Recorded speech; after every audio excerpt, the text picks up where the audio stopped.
So in the program yesterday, we input two values from the user and store them in num1 and num2. But before storing them in num1 and num2, we converted that value into floating point number. The input function, usually whatever is entered using the input function is stored as a string, but we can add a string, but the result will not be same as adding the numbers. That's why we have to convert that into floating point numbers. We can also print the type of a variable by using the type function. For example, here I'm going to use the type of num1. Now let's run the program and see. I give 3 and 4. Now see, num1 is a floating point variable and it displays the right result. Now let's say for the same program, if I want to remove the float to see what's going to happen, so I'll remove the float from here and run the program again. I'm still gonna print the type of the num1. Now let's run the program.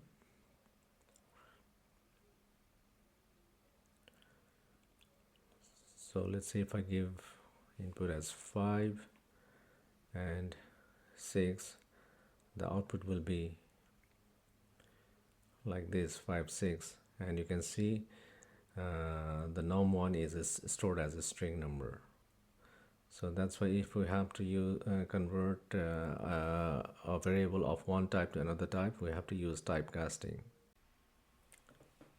Let's briefly discuss about the strings.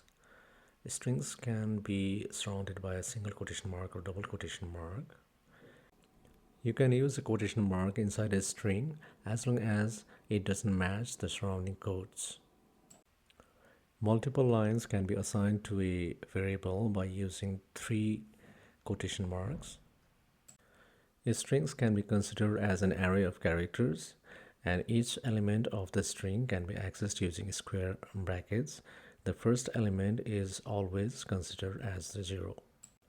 In this example, in order to access the second character, which is the letter E, and it is indexed by number 1, so we have to use the name of the array A followed by 1 inside the square brackets.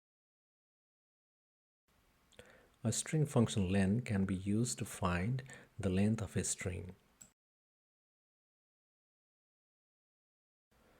Python has a set of built-in methods that can be used to modify strings.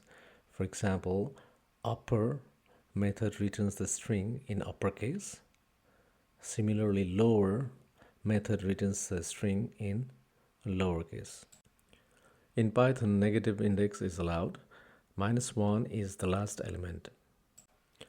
In this example, a -1 will retrieve the last element, which is the exclamation character. We can access a range of elements by using a colon operator.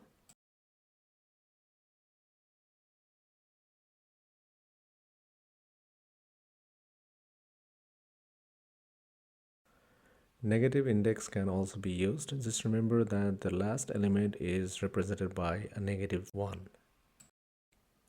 List is one of the 4 collection data types in Python.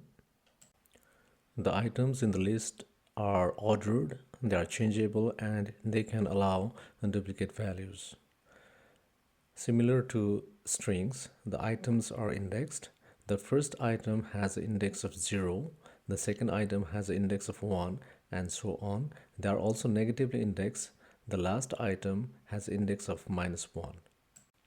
Since the elements in the list are changeable, we can also modify it. In this case, the second element, banana, will be replaced by blueberry. Similar to strings, we can also use the colon operator to access the range of elements in the list. Here, element 2 through element 5 will be accessed, including element 2, but excluding element 5.